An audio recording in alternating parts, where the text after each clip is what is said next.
Hello everybody, this is Yoko's Anime Reactions, and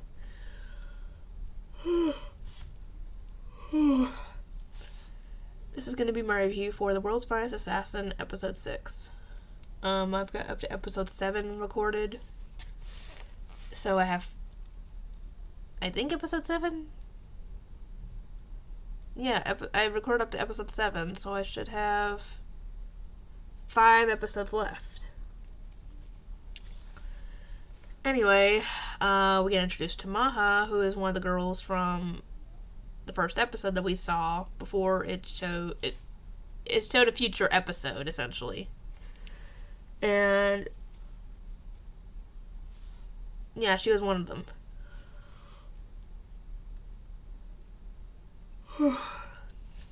And she and her friends are trying to earn money by, getting, the attention of tourists and, showing them all the best spots for different things and stuff, and they charge a fee for it. And they're hoping one day to be able to get a house so they can have a place to live while they're still doing this. Which may noble goal. Sadly, they all get kidnapped and brought to an orphanage. And if you're watching this and you're the type of person who would do this to a person that these girls had to go through, you are scum and you deserve to die and rot in hell. I will say that. Because these poor girls are essentially forced to be prostitutes, essentially. And I knew at the instant I saw the outfit they were forced to wear. Because that's the only reason they would be forced to wear such a skimpy outfit. Thankfully, sadly, all the girls end up going through this at least once, and one of them actually gets the idea that if I'm not pretty, then they won't want to pick me. So she messes up her face to where it has scars on it. And I kind of don't blame her logic on that one, considering what she had gone through just probably a couple of hours ago. But thankfully, surprisingly, I thought that Maha was around the same age as them, but apparently she was probably the youngest, because she was, I'm guessing, 10 or so at the time, so she's around 12 now.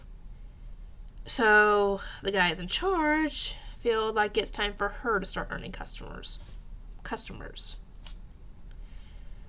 And obviously she overhears this and is very much upset and probably panicking, like, how am I gonna get out of this? Thankfully, Illig shows up, or rather I should say Luke shows up. And I will say this, he looks good in that outfit and with the hair color. He does look good like that. I will say that.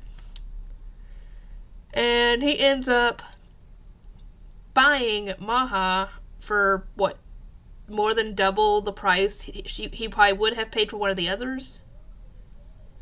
And sadly, the guy tries to get him to agree to 3 days. Coming back and get her in 3 days, and they would essentially just, I hate saying this, whore her out until the 3 days are up. Thankfully, Maha decides to take this into her own hands and gets out of the carriage that they're taking her in and tries to run away, but one of the guys tries to grab her. But thankfully, Illig shows up, kicks their butts, and gets them, all the ones that are involved in all this, arrested for human trafficking. Which, to be completely honest, they deserve the death penalty for that. I don't know if you guys agree, or if you guys just think they deserve worse than that. I'd say they deserve torture. A very painful torture until they can't take it anymore, and then have a very painful death. That's what they deserve. I'll get you in a second, just leave me alone. Anyway, he takes her in. So now he's got another person to help him, and he actually has her loyalty from right then because he essentially saved her from being violated, possibly repeatedly. Anyway, I hope you guys are excited for more, and I will see you guys next time.